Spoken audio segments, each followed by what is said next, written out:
curse, think I'm losing all my friends. And overnight success, what they'll call it in the end. I got this hunger inside of me, violently scratching and clawing. The scars multiplying, I need something more in this life. It ain't finding me, fuck it, I'm done being silent. You see I need purpose, a reason to think that it's all fucking worth it. A reason to wake up and live in this circus.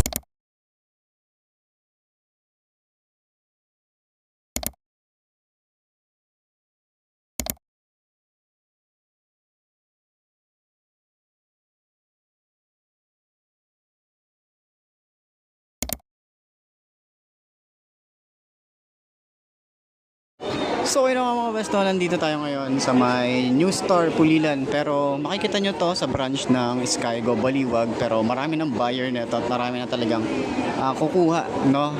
Ngayon pa nga lang meron na silang 4 na buyer para dito. Pero sa isa meron ng sure. Pero ayan, sa lahat ng mga gustong kumuha nito, pwede nyo akong kontakan sa aking Facebook page na iMarkMoto 2.0 para at least ma-assist ko kayo at makapagpa-reserve tayo ng ganitong motorcycle. So, ayan, ikutan natin saglit dahil nga medyo masikip dito. Ayun na naman, nandito tayo ngayon, naka-display ngayon yung Skygo booth, no? Dito sa may New Star Pulilan, okay? So, bagong bukas lang to. And ayan, ikutan natin para at least malaman natin ano nga ba ang meron dito sa motorcycle na to. Let's go!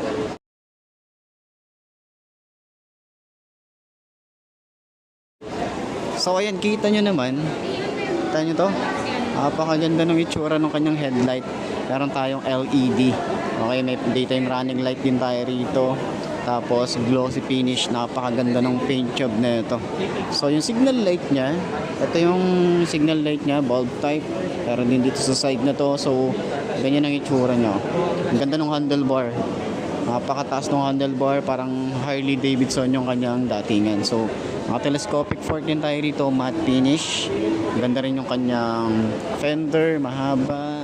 Ganda ng paint job. Tapos naka single disc brake, naka dual pad caliper. Ang ganda rin ng kanyang mugs. Ayan, kita nyo naman yung mugs niyan. Timsan din yung kanyang tires. Ayan. So sa Timsan, alam ko na yan, subukan na yan. Ang tagal maupod ng ganitong tires. Okay, ang size naman ito ay 130/90 by 16. Tubeless na rin ang tires na ito. So ang ganda ng itsura ng tires. Ayan, ganyan ang itsura niya. Pati yung ating mugs dito. Ayan. So naka-radiator na rin to. Meron na rin tayong cover dito. Kagandahan kasi dito, yung cover niya, ayan, naka-built-in na. So naka-radiator din tayo dito. Easy access din siya. So ayan ang itsura natin. And meron tayo rito FI na nga rin pala ang isang to, nakalagay dito LGC FI fuel injection. Ayan. So yung kanyang rear brake pedal, ito yung itsura niya, para talaga tayong naka Harley Davidson dito. Ito yung pinaka foot pegs niya rito. Tapos combination siya ng rubber and metal sa ilalim. Ayan. So ito yung makina, may Skygo tayo rito na naka-engrave. Ayan, napakalaki ng makina niya. So mas mabigat to sa Tempest 250. So 200cc lang to. Pero napakabigat ng motorcycle na to. Pero napaka-forma, ang ganda talaga ng itsura. So dito sa side may ganito tayo, matte finish. Ganda ng itsura, no? Ganda rin ng paint job. May Magnus tayo na emblem, Magnus 200. Ito. Dito nakaka-premium talaga yung datingan niya. Sa kanyang tambucho, naman to, no? Ayan, no? Ang laki ng tambucho niya. Kita nyo naman yan, may cover tayo rito na metal din to. Tapos foot pegs para sa angkas. Hindi ko na-expect na ganito yung itsura ng ating foot pegs para sa OBR. Tignan nyo to, parang ano lang siya, no? Sumasabay lang yung design dito. Tapos pag binaba mo, pak, ganyan ang itsura niya. Napaka-forma. Pero syempre ingat tayo rito kasi nga etong part na to wala siyang cover. Okay? Pero ang isa sa mga nagustuhan ko rin dito yung logo na to. Ang ganda ng itsura, para siyang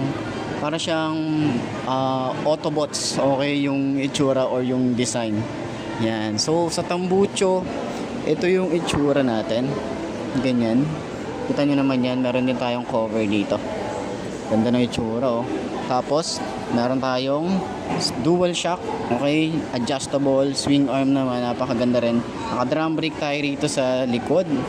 Okay, ang size nga pala dito ay 130/90 by 15. Tubeless na rin to. Ganda rin ng itsura. So, meron tayong reflector sa side. Kagandahan dito kasi nga, syempre, pag liliko tayo, makikita tayo dito. Visible tayo dito. Yung ating taillight, ayan.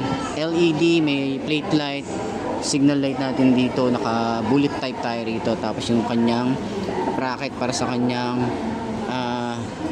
template. Ayan. So, tingnan nyo naman to. Napakaganda nung kanyang handlebar. Meron na rin tayo rito na USB charging port. Ayan. So, ilan to? Isang USB charging port. And then, yung handlebar niya. Makita nyo, pwede tayong mag-adjust dito. Depende sa trip natin kung anong i-adjust natin dito. Kung gaano siya kababa at kung gaano din siya kataas. Ayan. So, meron tayo rito sa mga switches na very looks premium yung datingan. Yung clutch niya, ito yung tsura. Ayan, smooth lang din. Yung grip niya, sobrang kapit ng grip niya ito. Tsaka ang taba. Meron tayo rito yung flasher, high and low, signal light, busina. So, ganyan. Napaka-premium ng datingan niya. Sa side naman, meron tayo rito adjustable din na ating lever. Same din yata dito. Hindi siya adjustable dito sa side. Pero dito sa front brake, adjustable siya ng 1 to 4. Okay. So, hazard switch, kill switch, park light, headlight.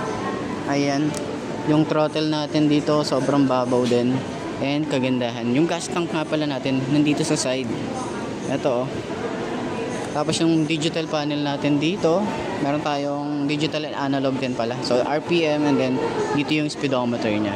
So, meron tayong adjust and rito. May pinipindot dito na dalawa. Ito yung datingan niya. Napakaganda, napaka-premium. Tapos may Skygo tayo rito sa side. Okay, emblem. Upuan natin dito. Ang lapad ng upuan. Saktong-sakto sa mga puwet natin dito. Tapos yung foam niya, sobrang lambot din. Sobrang, kapal din ng foam. Tsaka ang premium din ng ating leather dyan. So, dun tayo sa side. Same din dito, naka-dual shifter din tayo rito, dual head shifter. Ito yung datingan niya. Ayan. So, ito naman yung itsura ng ating engine dito sa side. Ayan.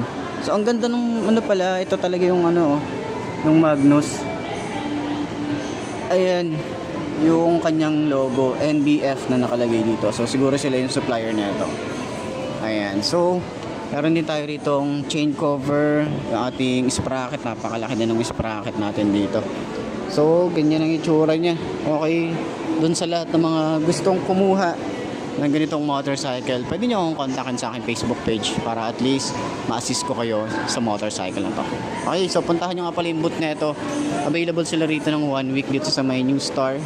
Ayan, puntahan nyo na lang yung Skygo booth dito sa may Pulilan. Okay, dito sa may New Star or Pure Gold.